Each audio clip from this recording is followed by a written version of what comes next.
Maakt niet uit.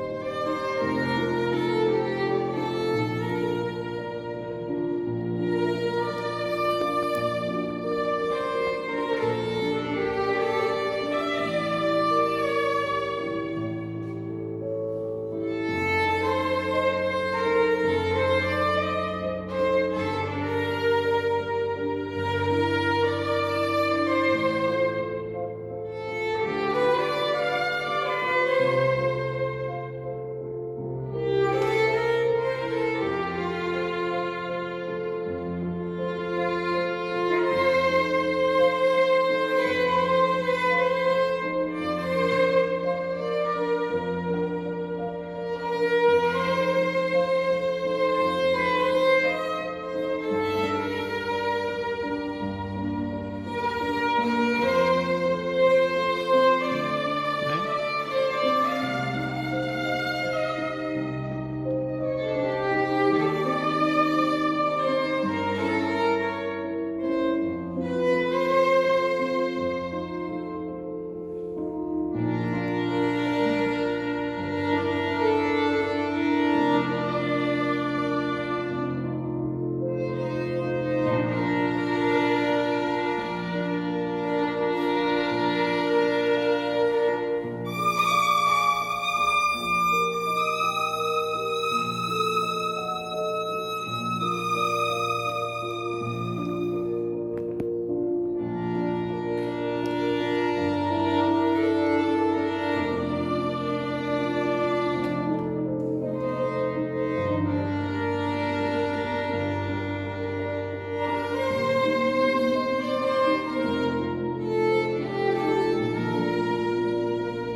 zoals mensen ook hebben proberen mij de weg te sturen, hoe dichter ik bij God Jezus ben gekomen gelukkig.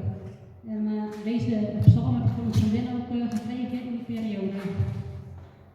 God, bescherming in gevaren. Wie in de schuilplaats van Allerhoogste is gezeten, zal overnachten in de schaduw van de Almachtige. Ik zeg tegen de Heere, mijn toevlucht en mijn burcht, mijn God op wie ik vertrouw. Want hij zal u redden van de strik van de vogelvangstvanger, van zeer verderfelijke pest. Hij zal u beschutten met zijn vlerken. Onder zijn vleugels zult u de toevlucht nemen. Zijn trouw is een schild en een panster.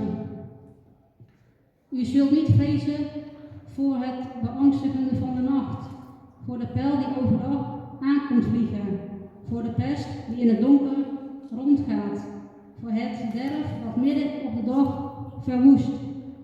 Al zullen er 1000 vallen aan uw zijde en 10.000 aan uw rechterhand, bij u zal het onheil niet komen.